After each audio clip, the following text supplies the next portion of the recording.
Monsieur Jean Bosco, merci d'avoir accepté notre invitation. Albert Youma a quitté la tête de la Fédération des entreprises du Congo après 15 ans de règne. Quelle analyse faites-vous de cela?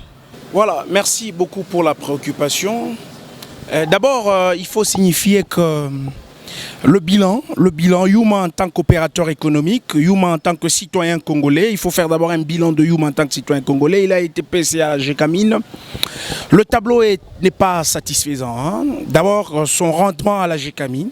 Et c'est la Gécamine qui a fait à ce que Youma soit à la FEC. D'abord, son rendement à la Gécamine n'a pas été efficace. Youma PCA à la Gécamine avec des détournements importants.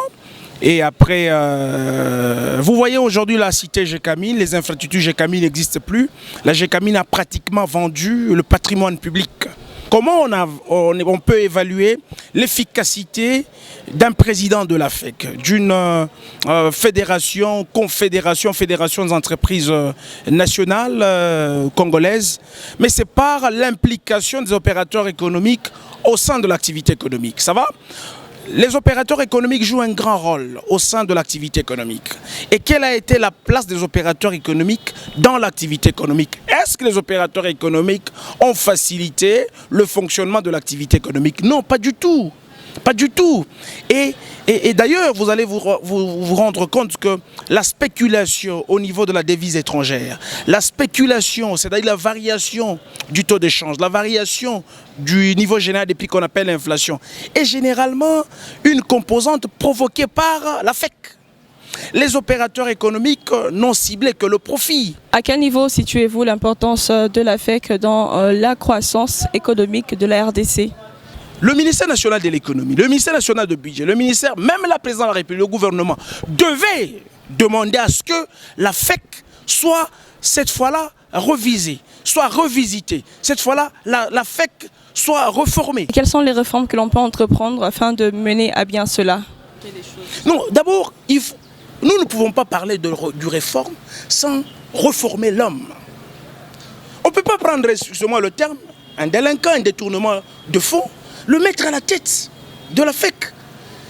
Le civisme, l'indicateur numéro 1 qui doit déterminer un gestionnaire de la République, c'est le civisme. Il doit être rempli de bonne moralité. Si vous n'avez pas de bonne moralité, quelqu'un qui ne gère pas bien, qui détourne le fonds public est dépourvu de moralité. Donc, excusez-moi le terme, il est immoral. Et donc ici, la réforme d'abord, c'est le citoyen congolais. Il faut présenter à la FEC des individus qui aiment le pays. Des opérateurs économiques qui peuvent impacter positivement le fonctionnement de l'activité économique. Lorsqu'ils reçoivent des subventions, lorsqu'ils reçoivent des exonérations, ils doivent impacter ces opérations au sein de la stabilité du niveau général des prix. Nous, population congolaise, nous devons aller payer les prix, en fait les biens et services à un prix confortable. C'est-à-dire qu'ils doivent jauger ce qu'on appelle le pouvoir d'achat du citoyen congolais. La FEC a comme fonction le bon fonctionnement de l'activité économique au profit d'une part des consommateurs que nous sommes, nous les citoyens congolais, d'autre part le profit. Et à ce niveau, quelles seraient les principales attentes des entreprises envers la FEC? De la FEC et de sa nouvelle équipe. Quand vous parlez des entreprises, vous voyez les entrepreneurs, c'est-à-dire les privés qui ont des entreprises. Malheureusement, est-ce que la question qu'il faut se poser, qui d'ailleurs en principe ça devait être le fait, les entreprises publiques devaient aussi faire partie de la FEC. Mais ce n'est pas le cas. C'est théorique, hein? Mais sur le plan pratique, on voit des privés qui sont en train de coordonner l'activité économique. Vous avez compris? C'est-à-dire, quand nous parlons d'entreprises, on n'entend rien. Nous, population, nous n'en pouvons pas rien attendre, je veux dire, des entreprises, mais plutôt, même des entrepreneurs. Mais plutôt, nous avons besoin des citoyens congolais. Ça va? Citoyens congolais qui ont le souci, cette fois-ci, d'accompagner l'activité économique. Vous avez des entrepreneurs dépourvus d'une bonne moralité. Ils peuvent être à la tête de quoi? De la FEC.